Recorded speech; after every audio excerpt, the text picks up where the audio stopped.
Hai guys, welcome to kelompok 3. Hello, perkenalkan nama kelompok kami. Kelompok kami akan menjelaskan tentang rekrutmen politik.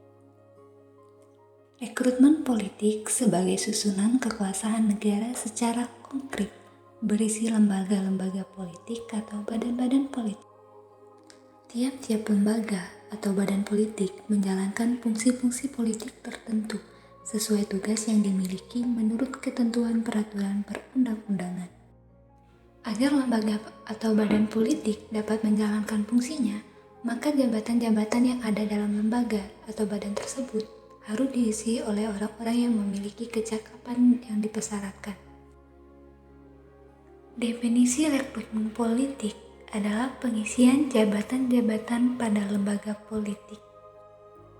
Adapun makna rekrutmen politik terbagi menjadi dua.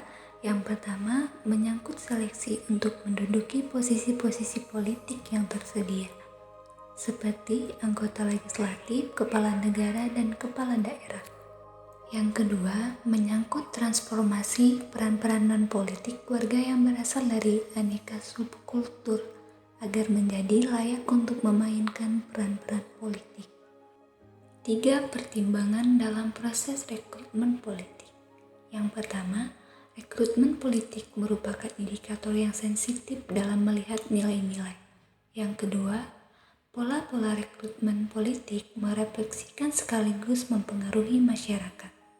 Poin ketiga, pola-pola rekrutmen politik yang merupakan indikator yang penting untuk melihat pembangunan perubahan dalam sebuah masyarakat.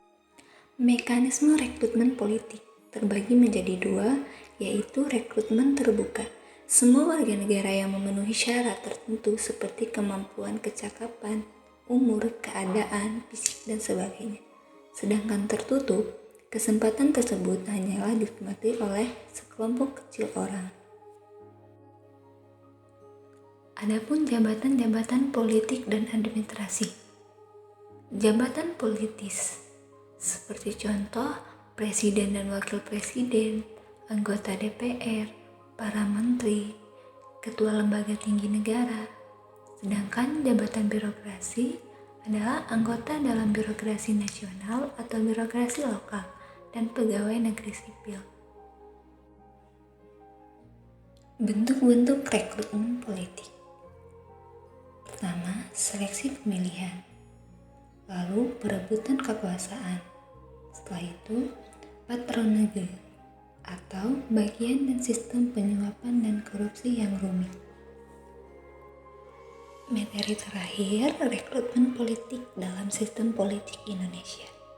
Nah, di Indonesia sistem demokrasi belum berjalan bagaimana semestinya. Akibatnya, pelaksanaan rekrutmen politik di Indonesia dilaksanakan dalam semi terbuka. Sekian materi dari kelompok 3. Terima kasih.